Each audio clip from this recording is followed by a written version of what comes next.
Gálatas, capítulo 6. A partir do versículo 1.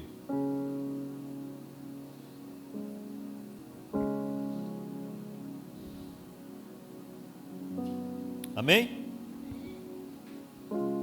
Rapaz, o negócio aqui é sério, viu? Graças a Deus por isso. Graças a Deus. Olha que texto maravilhoso. Diz assim: irmãos, se algum homem chegar a ser surpreendido em alguma ofensa, vós, que sois espirituais, encaminhai o tal com espírito de mansidão, olhando por ti mesmo, para que não sejas também tentado. Levai as cargas uns dos outros, e assim cumprireis a lei de Cristo. Porque se alguém cuida ser alguma coisa, não sendo nada, engana-se a si mesmo. Mas prove cada um a sua própria obra, e terá glória só em si mesmo, e não no outro. Porque cada qual levará a sua própria carga. Louvado seja o nome do Senhor. Paulo, escrevendo àquela igreja na região, as igrejas da região da Galáxia, ele envia essa carta para as igrejas da região da Galáxia. O que estava acontecendo lá? A igreja naquela época era uma igreja judaico-cristã. Foram judeus que se converteram primeiro, nós sabemos disso. Mas aqueles judeus, eles estavam ainda exercendo muitas práticas da Torá, alguns rudimentos da lei mosaica, inclusive a circuncisão. E além do mais, além dessa igreja judaica, esses irmãos que foram lá para a região da Galáxia e que estavam ensinando as práticas da Torá, alguns desses irmãos também estavam falando de Paulo. E isso aborreceu Paulo, não o fato dos irmãos estarem falando acerca da sua pessoa, mas deles estarem imputando a lei sobre os irmãos que ali se convertiam. Alguns até que não eram judeus estavam se submetendo à circuncisão.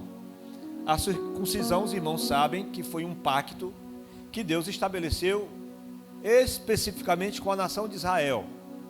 Era a pele do prepúcio do garoto, né, do primogênito que nascia, ela era retirada como um pacto de Deus para com aquela nação, para com a família.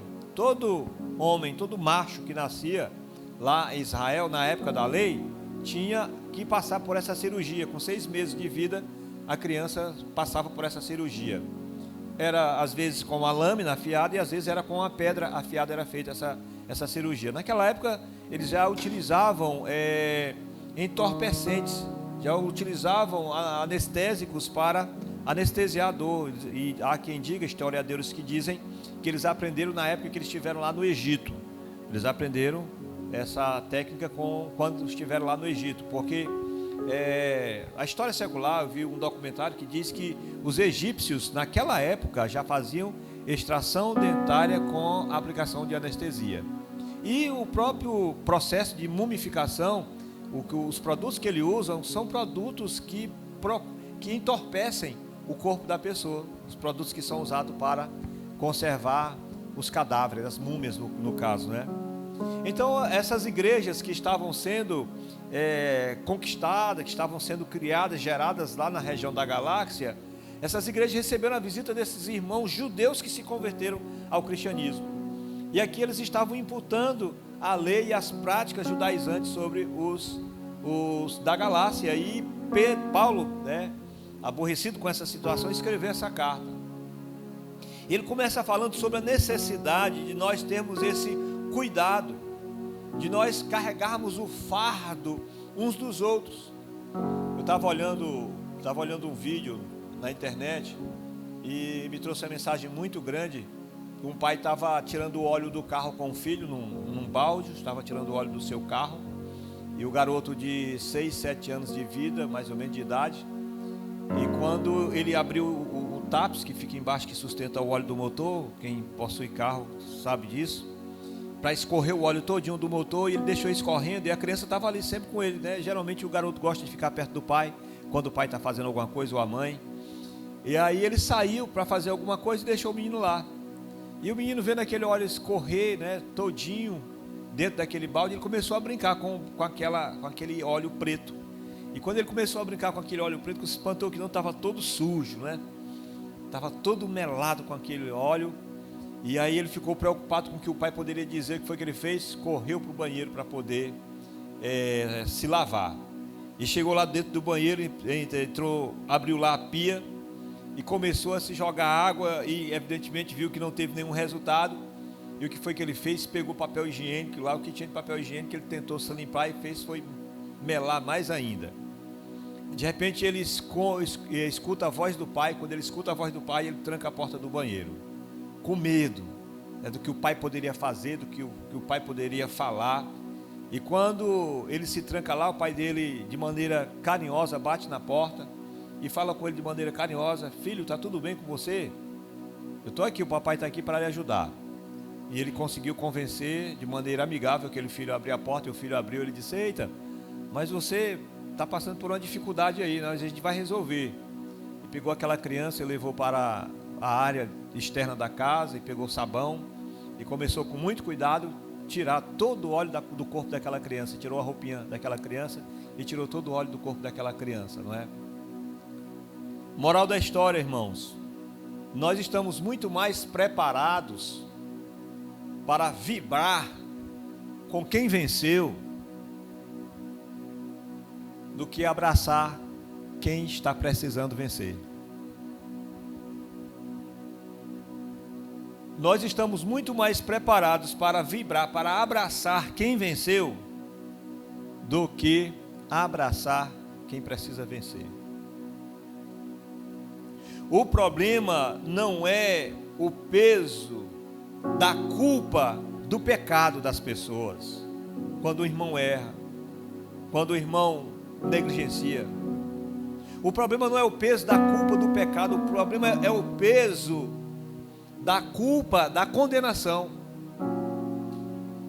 É o que as pessoas de bem, é o que as pessoas que não estão cometendo pecado, é o que as pessoas que estão bem na vida, com Deus e com a igreja, vão dizer para mim, vão fazer comigo. O que é que as pessoas vão fazer com o meu pecado? Às vezes elas não estão preocupadas em tirar o peso da minha culpa, elas estão preocupadas em colocar mais sobrecarga sobre aquela minha culpa.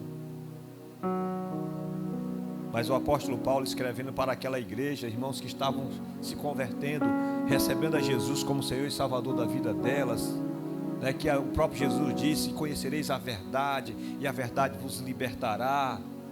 Se pois o Filho vos libertar, verdadeiramente sereis livres.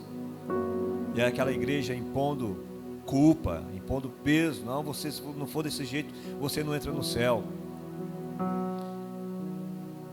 Irmãos, se algum homem chegar a ser surpreendido na alguma ofensa, vós, que sois espirituais, encaminha o tal com espírito de mansidão, olhando por ti mesmo, para que não sejas também tentado. Ou seja, você e eu estamos sujeitos às tentações, estamos sujeitos à queda, independentemente de quem nós somos, do que nós fazemos, mas nós estamos sujeitos. O apóstolo Paulo está alertando esta igreja exatamente para isso. Nós temos um pastor na nossa denominação que é um homem muito inteligente, dentre os muitos, nós temos muitos. O atual presidente da Convenção Batista Brasileira, um jovem de 31 anos, Rafael Abdala. Ele é advogado, ele é filósofo, bacharel em teologia, mas um jovem assim muito inteligente. Nós temos muitos homens inteligentes, 31 anos de idade. Já fazem mais de 80 anos que não aparecia um presidente da convenção com menos de 40 anos de idade. E o atual é. Mas nós temos muitos nomes. Nós temos Luiz Saião, se você puder sempre assistir os vídeos do pastor Luiz Saião, que é um pastor da nossa denominação, conhecidíssimo no nosso meio. Ele teceu alguns elogios para um grupo, Descende, parece que o nome é esse, que está revolucionando, trazendo um avivamento, muitas pessoas se convertendo e tudo. E ele trouxe uma palavra de elogio, mas lá percebe-se que algumas coisas estão acontecendo que não condizem, com uma certa estrutura teológica. E aí ele teceu um elogio para esse grupo, mas alguns colegas, pastores, fizeram uma crítica a ele, por ele estar elogiando esse grupo de pessoas que estão evangelizando. E aí eu transcrevi a fala do pastor Luiz Saião, e eu vou ler aqui para os irmãos, porque falou muito comigo, esse texto aqui fala comigo, e como bem disse a irmã Ticiane, a gente prega na frente de um espelho, a gente deve pregar na frente do espelho. Mas muito cuidado com isso, para que nós não achemos que todo mundo deve ser igual a mim. As pessoas têm que acertar igual a mim, as pessoas têm que administrar igual a mim, os homens têm que ser esposos igual eu sou para com a minha esposa. Nós temos que parar com isso. Nós somos indivíduos, nós somos exclusividade de Deus, nós somos únicos, apesar de sermos seres humanos, mas cada um de nós somos diferentes uns dos outros. E o pastor Luiz Saião escreveu assim: eu não quis acreditar na reação tempestuosa, não é possível. Uma simples postagem dizendo Deus te abençoe, o Descende, Deus abençoe o Descende, causou alvoroço, transtorno e despertou críticas ácidas e acentuadas. Gente que talvez não considera muito a advertência de Mateus 12, resolveu se manifestar.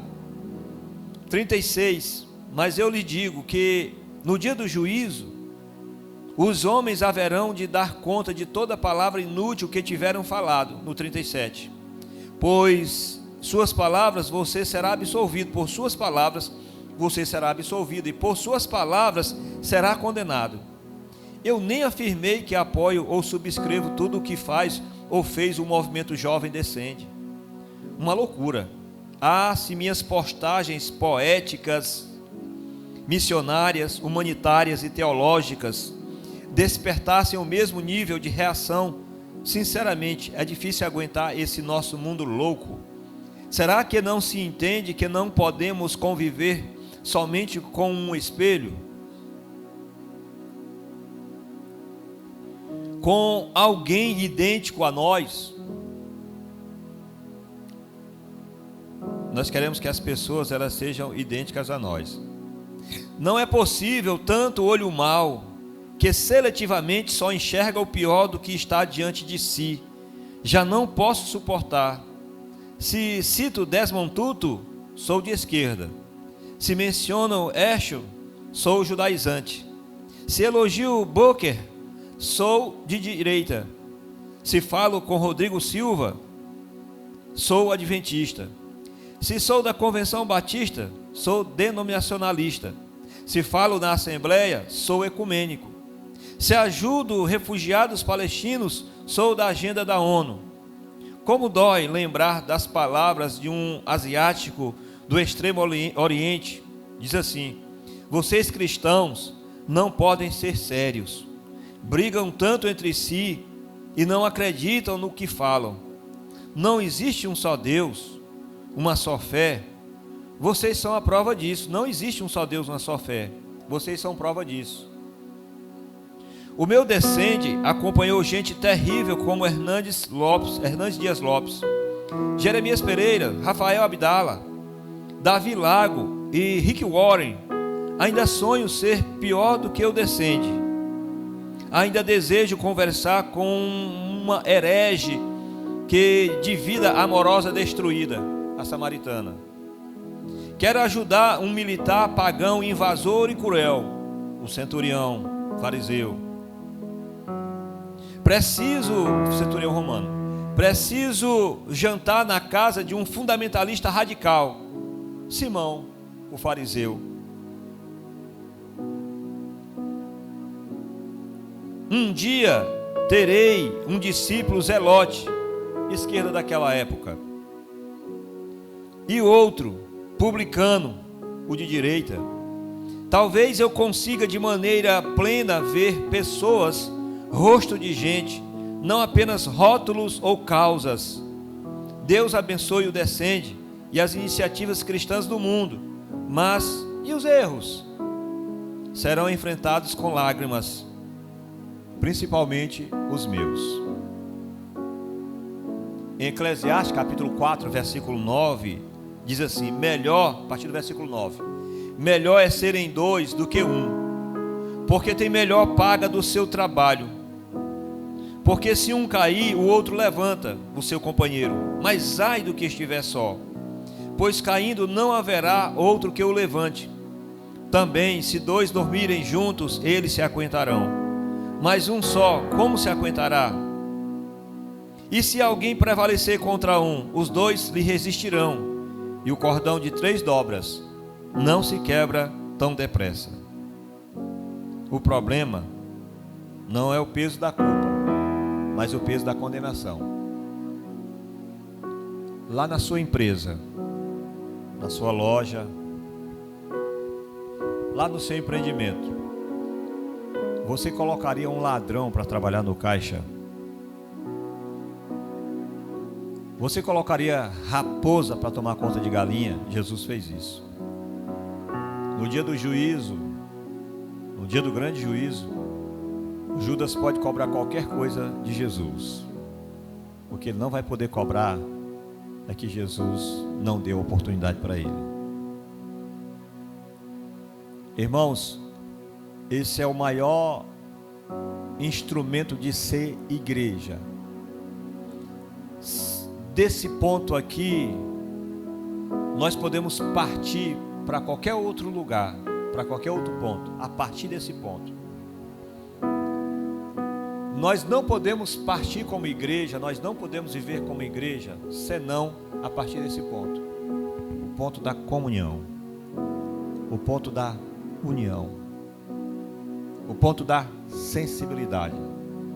Mateus capítulo 7, versículo 12 diz: tudo quanto vós quereis que os outros vos façam, fazeres vós aos outros também, porque esta é a lei e os profetas. Essa foi a mensagem do apóstolo Paulo para aquela igreja, para aquela região que tinha algumas igrejas que estavam sendo plantadas lá. E Paulo ficou indignado exatamente por isso, porque não existe igreja que não seja unida, não existe igreja que não lute para suportar a carga uns dos outros. E a Bíblia Sagrada não está dizendo assim, olha, ajuda o outro a levar a carga dele. Não, leve a carga dele. É muito mais forte, é muito mais comprometedor. Mas esse é um expediente onde Deus diz que Ele derrama a bênção dele. Quando Ele fala lá no Salmo 133, ó, quão bom e quão suave é viver unidos os irmãos, porque ali o Senhor ordena a sua bênção para sempre.